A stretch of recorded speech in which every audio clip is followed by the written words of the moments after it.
Naku. Mr. Saldico, ano ito? Desperadong galawan na ba? Teka lang, ano itong 9 billion na kickback mo sa flood control kay Alcantara?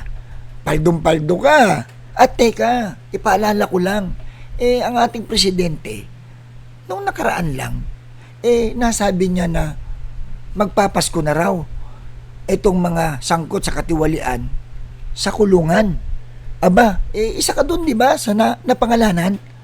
Kaya pala, hindi na ako magtataka. Kinabukasan, biglang ang isang Saldico, nagturo at nandamay na.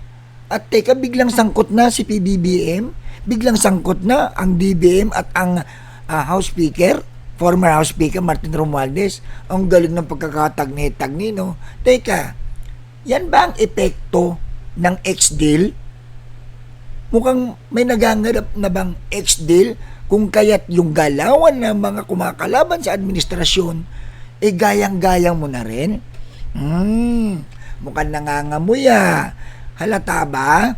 Teka, para convincing ang mga pinagsasabi mo, bakit hindi mo kaya tanggapin yung hamon ng mga senador na nagsalita tulad ni Sherwin Gatchalian at saka ni Ping Lacson?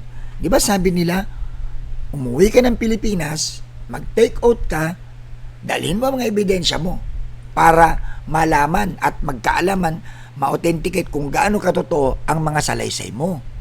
Teka, yung ginagawa mong yan pagsasalita mo sa ibang bansa, wala kayong pinagkaiba nino, Harry Roque. Si Harry Roque, ganyan din ang nangyari sa kanya. Nung nandito siya sa Pinas, nung nasusukol na siya, tumakbo sa ibang bansa at doon pumutak at ang dami ng nalalaman tungkol sa Pangulo. Pareho kayo, di ba? Wala na kayong pinagkaiba. Hindi makauwi ng Pilipinas, pero pagdating dyan sa ibang bansa, putak ang daming nalalaman. Gamitin nyo kaya dito yan sa Pilipinas, umuwi kayo. Patotohanan ninyo para mas convincing.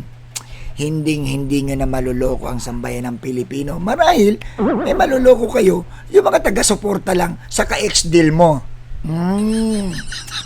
Palpak na galawan. Palpak. Wali.